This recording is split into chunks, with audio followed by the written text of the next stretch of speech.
Olá pessoal, o conteúdo deste mês de novembro será Renascimento. Vamos embarcar nessa jornada?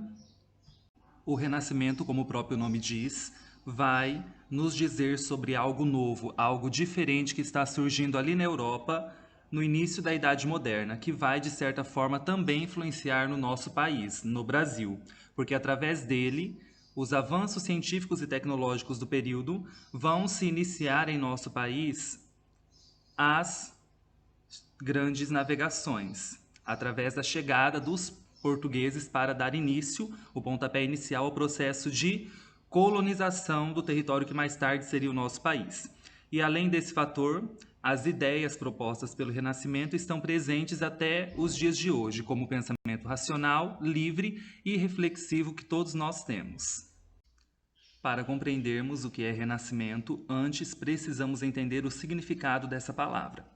O Renascimento vai ser um movimento intelectual e cultural que vai se iniciar na Itália por volta do século XIV, através das relações comerciais estabelecidas entre os italianos, pertencentes às cidades de Veneza e Gênova, com os bizantinos e árabes. Este movimento não vai ficar restrito apenas à Itália, ele vai se estender por todo o continente europeu.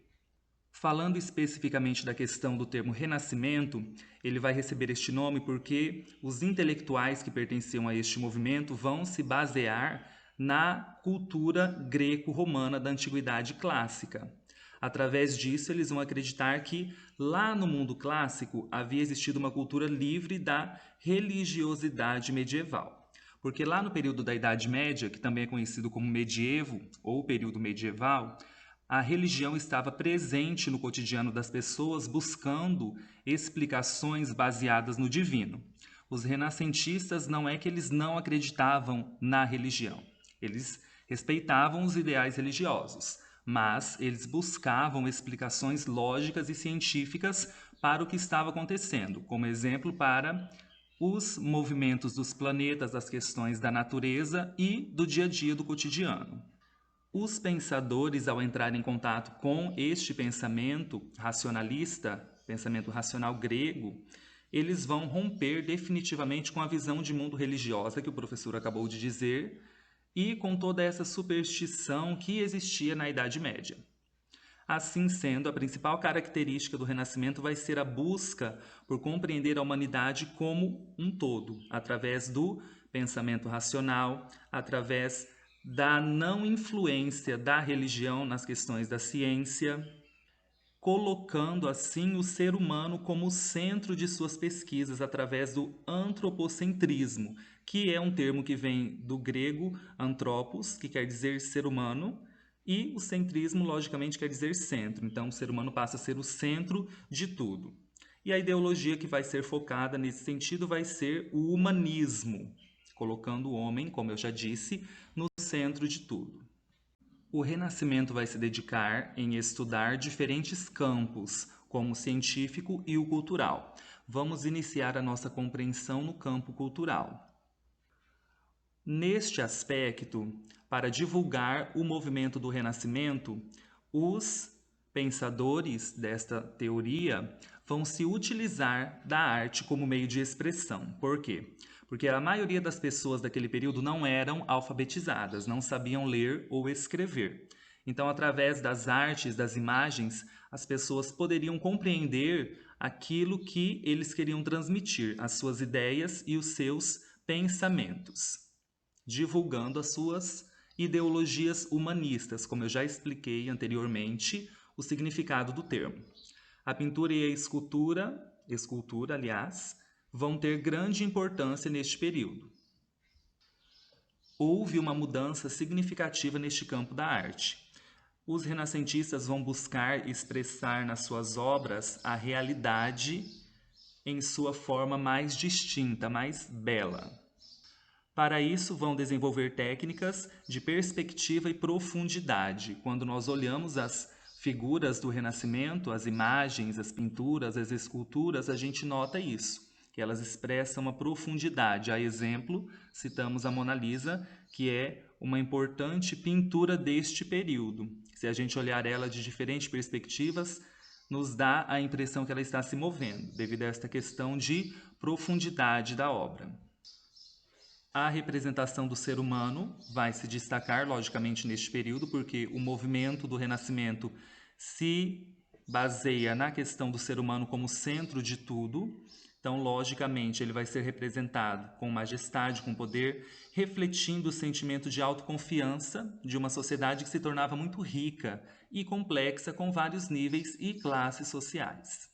O renascimento científico, por sua vez, vai se destacar pelo estudo do homem e da natureza.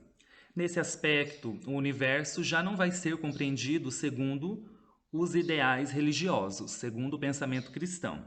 Na visão do Renascimento, a Terra vai ser um planeta que vai compor o sistema solar, considerado como centro o Sol, diferente daquilo que a Igreja propunha. A religião dizia que a Terra era o centro de tudo e que os planetas e o Sol giravam em torno dela. Os renascentistas vão combater esta ideia. Eles vão propor que, na verdade, é o Sol que é o centro e a Terra é apenas um dos planetas que compõem esse sistema. Logicamente, os planetas irão girar em torno do Sol. Outra visão também do renascimento científico vai ser a questão da crítica que o ser humano vai fazer buscando soluções como a ciência e a experimentação. A ciência vai ser um ramo que vai se desenvolver muito neste período, como o professor falou anteriormente, lá no primeiro slide. A questão das ciências vão ser de grande relevância aqui. Vai se buscar explicações lógicas e racionais para os movimentos dos planetas, para a natureza, para tudo aquilo que acontece, sem a utilização da perspectiva religiosa. Vai se propor uma separação entre a Igreja e o Estado e entre a Igreja e as ciências, logicamente. No século XVII, a Revolução Científica vai promover o pensamento empirista, tentando desta forma explicar na prática o que o homem explicava na teoria. A questão da experimentação está ligada diretamente a isso. É eu poder realizar um experimento científico tirando ele da teoria, trazendo ele para a prática, para o concreto. Aqui nós temos dois quadros que vão apresentar alguns temas referentes ao Renascimento.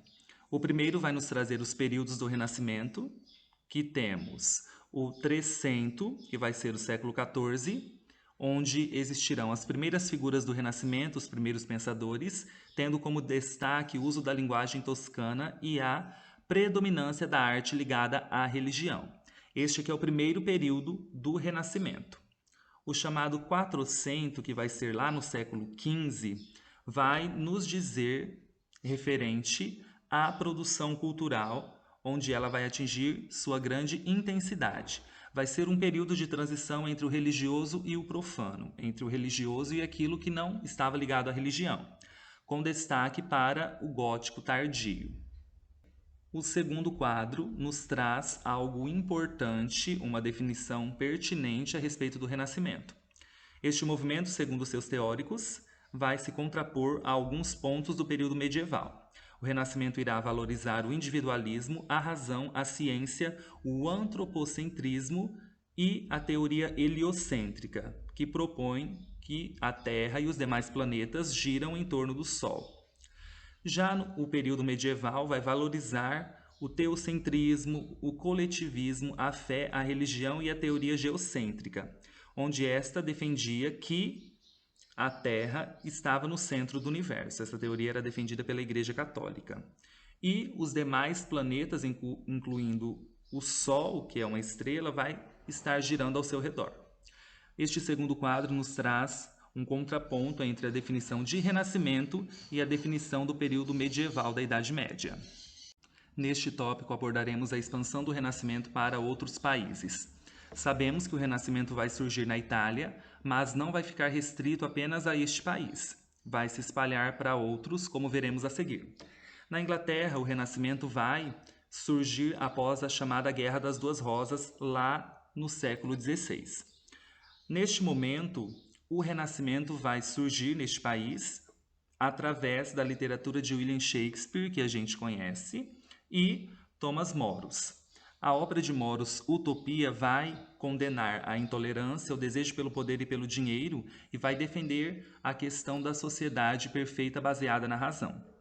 como pressuposto principal que vai fundamentar o renascimento, independente do país em que ele se manifestar, vai ser a defesa da razão, do livre pensamento. Aquela proposta de que todas as pessoas têm o direito de manifestar a sua opinião desde que não ofenda o próximo, apenas defendendo o seu ponto de vista sobre determinado assunto. Na França, o Renascimento vai ironizar a questão da igreja, as superstições e a repressão, dando maior ênfase ao individualismo. Esse pensamento vai buscar a liberdade e, logicamente, este termo da valorização do eu, do individual. Na Espanha, vai haver um choque entre a riqueza do ouro e a repressão da ambição por parte da igreja, vai ser o grande duelo dentro deste país. Entre os séculos XVI e XVII, na Espanha, vai despertar o pensamento renascentista, graças às riquezas fornecidas pelas grandes navegações, gerando, em alguns aspectos, em alguns casos, investimentos no setor cultural. Destacam-se neste contexto as figuras de Tirso de Molina e Miguel de Cervantes. Nos Países Baixos, na Holanda, vai crescer devido à Revolução Comercial. A posição geográfica em destaque deste país vai privilegiar o surgimento de vários renascentistas, de vários pensadores ligados a este movimento, como Erasmo de Roterdã. Neste período, tinha-se a contestação dos valores cristãos seculares, como a unidade da Igreja e a autoridade papal. As críticas aos membros eclesiásticos e sua doutrina não paravam de serem escritas e discutidas por uma grande parcela da sociedade. Na Alemanha, vai acontecer graças à Reforma Luterana ou Reforma Protestante, onde a arte renascentista vai se desenvolver, destacando a figura de Albert Dürer e Hans Holbein. No país de Portugal, as características do Renascimento vão estar ligadas ao exemplo espanhol citado anteriormente, que tinha o projeto renascentista ligado às grandes navegações. Dentro desta mesma conjuntura, Portugal vai passar pelo processo tratado na Espanha, destacando-se a figura aqui de Luís de Camões e sua obra Os Lusíadas, que vocês vão com certeza estudar lá no primeiro ano do ensino médio, na disciplina de língua portuguesa, na literatura. Alguns dos principais pensadores renascentistas. Antes disso, temos aqui uma curiosidade. Vocês sabiam que os nomes das tartarugas ninja são os nomes de grandes pintores renascentistas? Olha só, nós temos Rafael, Leonardo, Michelangelo e Donatello. Cada um desses vão se destacar em diferentes campos do Renascimento. Olha só, no campo das artes nós vamos ter Leonardo da Vinci com a obra famosa Mona Lisa. Vamos ter Michelangelo, Sandro Botticelli, Rafael Sanzio, Donatello, Andrea Mantegna, Jan van Eyck, Albert Dürer e Hans Holbein e Rembrandt. Ambos aqui dos diferentes países em que se destacou o movimento renascentista lá na Europa. Na arquitetura nós vamos ter Filippo Brunelleschi, Gian Lorenzo Bernini. No teatro vamos ter William Shakespeare, Molière, Christopher Marlowe. Na literatura, Luís de Camões, Dante Alighieri e Miguel de Cervantes. Nas ciências, Giordano Bruno, Galileu Galilei, Nicolau Copérnico, Jonas Kepler. Na política, Thomas Moros, Nicolau Maquiavel, Erasmo de Roterdã. Na religião, Martinho Lutero, João Calvino, que nome difícil, pessoal, Savonarola, agora acertei, e Zwinglio. Alguns pontos principais do Renascimento. Antropocentrismo, valorização do homem como centro do universo. Otimismo, capacidade de resolver os problemas. Racionalismo, descobrir pela observação e experiência as leis que governam o mundo. Individualismo, valorização do indivíduo em detrimento do coletivo. Humanismo. Nesta época ganharam destaque as ciências do homem, as humanidades. Classicismo, inspiração na antiguidade clássica. Uma observação aqui ao lado. Para os pensadores renascentistas, a vida cultural da Idade Média estava ausente. O humanismo foi o principal contribuidor do Renascimento, tendo destaque a proteção por parte dos burgueses aos artistas, caracterizado pelo termo mecenato. O mecenato vai ser a relação estabelecida entre o artista e o burguês, onde o burguês vai financiar a produção artística. Por exemplo, digamos que eu sou um burguês, eu vou pagar para um artista fazer um retrato meu. Desta maneira, eu estarei divulgando o movimento do Renascimento por meio das artes. Outro ponto principal é que a arte medieval vai se caracterizar pela demonstração da miséria no mundo e a grandiosidade de Deus. O artista medieval era anônimo. Depois do Renascimento, essa característica foi se atenuando processualmente, foi se modificando. Como eu disse anteriormente, em alguns slides, a arte vai passar a destacar a figura do ser humano e todo o seu potencial, se distanciando de certa maneira do divino, em alguns aspectos apenas. O mercantilismo vai ser um conjunto de práticas econômicas que foi adotado pelas nações europeias entre os séculos XV e o século XVIII. Essas práticas vão estar ligadas e ser consideradas pelos historiadores como estágio de transição entre o modo de produção feudal para o modo de produção capitalista. Esse modo de produção capitalista que surgiu neste período vai existir até a atualidade, embora tenha passado por algumas transformações no decorrer da história. Assim, é incorreto nós dizermos que o mercantilismo foi um sistema econômico, pois ele não conseguiu, em um modo de produção, como o feudalismo e o capitalismo, ele não conseguiu se estabelecer como esses dois modos de produção. Ele apenas foi um estágio de transição entre o modo de produção feudal e o modo de produção capitalista. Ele vai ser adotado pelas nações europeias durante as grandes navegações que nós estudamos anteriormente e no início do sistema colonial no continente americano. Por esta razão, muitas das suas práticas vão ser aplicadas pelos portugueses na colonização do território que mais tarde vai formar o nosso país. É importante considerarmos, quando a gente vai abordar este tema, que ele vai adotar características distintas de acordo com a realidade e a necessidade de cada país europeu. As principais características do mercantilismo vão ser o chamado metalismo, que vai considerar a defesa da acumulação de metais preciosos para gerar riquezas, o cobertismo, que vai ser uma prática adotada pelos franceses, sendo caracterizada pelo incentivo ao desenvolvimento manufatureiro como forma de atrair moeda estrangeira e, consequentemente, riquezas.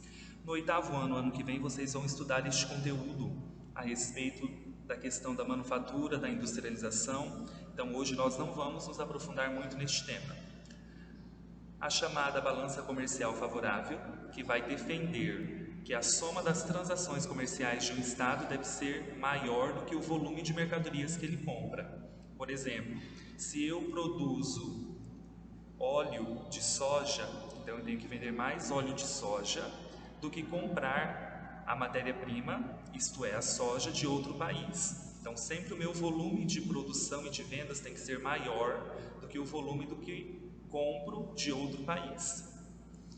Outros pontos importantes do mercantilismo vai ser o incentivo ao desenvolvimento da manufatura, o incentivo à construção das embarcações que serviram de base para as grandes navegações e para a expansão comercial da época também, assim como a colonização, e o protecionismo alfandegário. O que vai ser isso? A imposição de impostos sobre mercadorias estrangeiras. Vamos à nossa questão desafio. Olha o que ela diz. Observe a imagem ao lado, a famosa obra de Leonardo da Vinci, Mona Lisa, e descreva suas principais características e elementos. A gente sabe que a Mona Lisa vai ser uma figura muito importante do Renascimento, que existe até os dias de hoje. É uma obra muito apreciada, que atrai turistas do mundo inteiro. Então, o que vocês vão fazer aqui nessa atividade? Vocês vão analisar essa pintura, a Mona Lisa, e escrever aqui o que vocês conseguem ver. Lembrem-se que quando surge o Renascimento, a questão da pintura, da escultura vai ser vista de uma outra forma.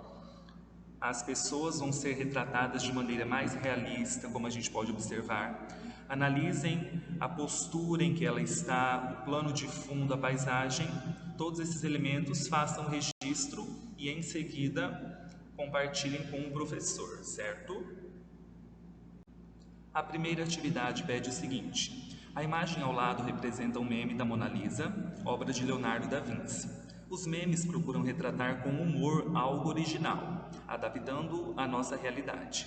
Observe a imagem e comente com base na sua opinião o porquê usamos os memes em nossas redes sociais. Vocês vão fazer uma análise aqui dessa imagem. Ela retrata, logicamente, os estágios da quarentena do novo coronavírus e vocês vão descrever, com base nessa imagem, a importância que tem e o porquê que nós usamos os memes em nossas redes sociais, no Instagram, no WhatsApp, no Facebook. Vocês vão colocar aqui com as palavras de vocês, é uma questão pessoal, certo? Na atividade 2, é para vocês escreverem as principais características do Renascimento. Retornem à apostila, se necessário for, retornem ao início do vídeo, onde há uma abordagem específica dessa temática. Façam a leitura e escrevam aqui a resposta. Na número 3, vocês deverão analisar este quadro que vão apresentar as duas formas de pensamento que estavam existindo neste período. O pensamento medieval, que vai marcar o final da Idade Média, e o pensamento renascentista, que surge no início da Idade Moderna. Cada um deles vai defender causas diferentes, vão ter objetivos distintos. Então, ao analisar essa tabela, vocês vão relatar as principais diferenças entre o pensamento medieval e o pensamento renascentista. Escrevam aqui abaixo as diferenças que existem em cada um deles. Na número 4, para vocês relacionarem a primeira coluna com a segunda. Como que vocês vão fazer isso? Vocês vão retornar aquele texto que fala dos principais pensadores e artistas do Renascimento e vão colocar à frente do nome dele, dentro do parênteses, a função que eles exerciam, o ofício que eles tinham. Por exemplo, quem que vai ser o representante das artes? Será que vai ser William Shakespeare, Galileu Galilei, Leonardo da Vinci, Martinho Lutero, Nicolau Maquiavel, Luís de Camões ou Jean Lorenzo Bernini? Vocês vão fazer essa relação. Na número 5, vocês vão colocar o seguinte: o Renascimento aconteceu em diferentes segmentos, tanto na cultura como nas ciências, modificando totalmente a realidade europeia, dando início à Idade Moderna, impulsionando avanços que ainda aliás, existem até a atualidade. Assim sendo, vocês vão, na letra A, descrever o Renascimento cultural. Na letra B, vão comentar sobre o Renascimento científico. Lembrando que esses dois tópicos foram descritos lá na nossa apostila online. Então, acessem ao material, façam a leitura e escrevam o que pede cada uma das questões. Na número 6, vocês vão colocar de acordo com o que pensam, de acordo com a sua opinião, e com base naquilo que nós estudamos, vocês vão escrever quais são as ideias do Renascimento que ainda existem na atualidade. Vocês vão fazer essa análise com base no que o professor falou com vocês, com base na leitura que vocês fizeram da apostila online. Vão escrever aqui o que existe ainda, que foi proposto lá no Renascimento, nos dias de hoje. Na número 7, vão fazer o seguinte: de acordo com os renascentistas, como era caracterizada as artes na Idade Média? Comente. Nós temos aqui um quadro que foi abordado de maneira bem específica a visão dos renascentistas sobre as artes lá na Idade Média. Vocês vão utilizar as informações deste quadro para responder a questão. E a última atividade, a número 8, pede para vocês definirem o termo mercantilismo. O que vem ser o mercantilismo? O professor explicou para vocês, tanto aqui no vídeo, como também lá na apostila online está descrito. Acessem essas informações e respondam as questões. Essa foi a nossa aula, espero que vocês tenham gostado. E as dúvidas que forem surgindo, vocês entram em contato comigo, que o professor vai estar disponível para fazer os esclarecimentos. Até a próxima! E bons estudos!